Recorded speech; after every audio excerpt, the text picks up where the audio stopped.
Hoje a gente vai ver a segunda carta que Paulo escreveu para a igreja em Corinto.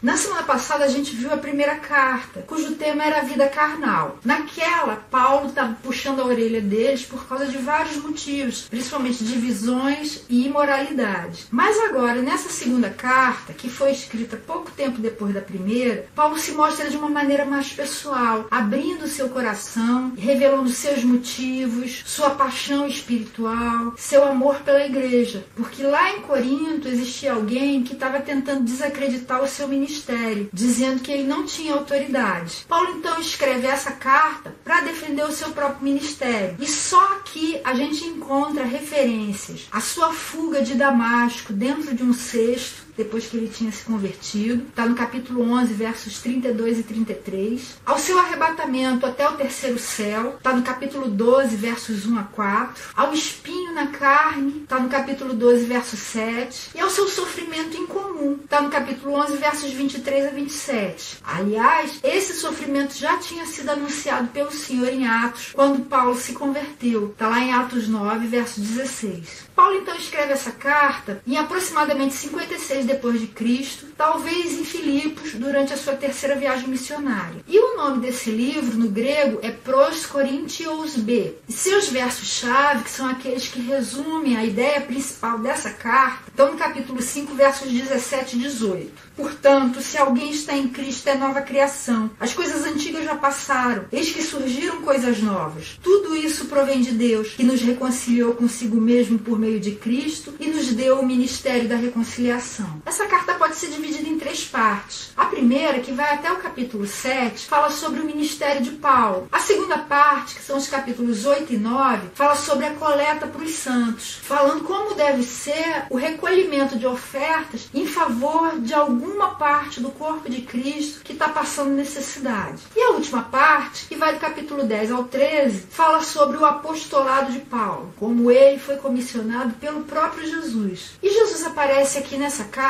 principalmente como o Senhor Consolador. No capítulo 12, verso 9, Paulo vem falando do espinho na carne. Ninguém sabe ao certo o que é isso. Alguns acham que seria uma enfermidade dos olhos, mas ninguém consegue dizer ao certo. E aí ele fala que ele já havia pedido para Deus 3 vezes que tirasse esse espinho da vida dele. Mas no verso 9 ele fala assim: o Senhor me disse, minha graça é suficiente para você, pois o meu poder se aperfeiçoa na fraqueza. Portanto, eu me gloriarei ainda mais alegremente em minhas fraquezas, para que o poder de Cristo repouse em mim. E essa carta tem várias lições. A primeira é que no capítulo 3, Paulo vinha falando a respeito de cartas de recomendação. Tinha gente que achava, qual é a carta de recomendação que Paulo tem para nos apresentar? E ele fala assim nos versos 2 e 3. Vocês mesmos são a nossa carta, escrita em nosso coração, conhecida e lida por todos. Vocês demonstram que são uma carta de Cristo, resultado do nosso ministério, escrita não com tinta, mas com o Espírito do Deus vivo, não em tábuas de pedra, mas em tábuas de corações humanos. Cada um de nós é uma carta escrita por Deus. É muito mais fácil para as pessoas ler a nossa vida do que ler a Bíblia. Muita gente com quem a gente cruzar nunca vai procurar uma Bíblia para abrir e ler, mas essas pessoas vão poder olhar para a nossa vida e ler o que Deus está tentando dizer para elas. Lembra quando a gente falou sobre os evangelhos? Eu disse que existe um evangelho só, a Boa Nova de Jesus, mas escrito sob 4 pontos de vista diferentes. Tem o evangelho segundo Mateus, o evangelho segundo Marcos, o evangelho segundo Lucas e o evangelho segundo João. Como é o evangelho segundo você? Eu estou aqui mostrando como é o evangelho segundo eu mesmo. Que tipo de mensagem você transmite para as outras pessoas? Uma segunda lição está nas instruções que Paulo dá a respeito de como deve ser feita a coleta de ofertas para alguma parte do corpo de Cristo que esteja passando necessidade. No capítulo 8, verso 2, ele fala como os cristãos da Macedônia procederam. No meio da mais severa tribulação, a grande alegria e a extrema pobreza deles transbordaram em rica generosidade. Os macedônios eram pobres, mas eles fizeram questão de participar dessa coleta em favor dos santos de Jerusalém, porque eles sabiam que eles tinham o que dar e participaram com alegria. Então, a gente deve dar ofertas mesmo que a gente seja pobre. E a gente deve dar com generosidade, com alegria alegria. No verso 4 fala mais. Eles nos suplicaram insistentemente o privilégio de participar da assistência aos santos. Deve ser com solicitude, querendo mesmo. Nos versos 12 a 14 fala assim: porque se há prontidão, a contribuição é aceitável de acordo com aquilo que alguém tem, e não de acordo com o que não tem. Deve ser de acordo com aquilo que a gente tem. No capítulo 9, verso 6, ele continua dizendo assim: lembrem-se, aquele que semeia pouco também colherá pouco, e aquele que semeia com fartura também colherá fartamente. Deve ser feita com abundância, com generosidade. No verso 7 ele diz: cada um dê conforme determinou em seu coração, não com pesar ou por obrigação, pois Deus ama quem dá com alegria. Deve ser espontâneo, deve ser com muita alegria, porque é um privilégio, é sinal de que Deus tem dado para você, Deus tem sido generoso, e assim você pode ser generoso também. O modelo para nós é o próprio Senhor, porque Ele se deleita em dar. Deus é um Deus pródigo. Você sabe o que quer dizer pródigo? Pródigo é esbanjador. Deus é um Deus esbanjador de bênçãos. Olha o que está no capítulo 8, verso 9.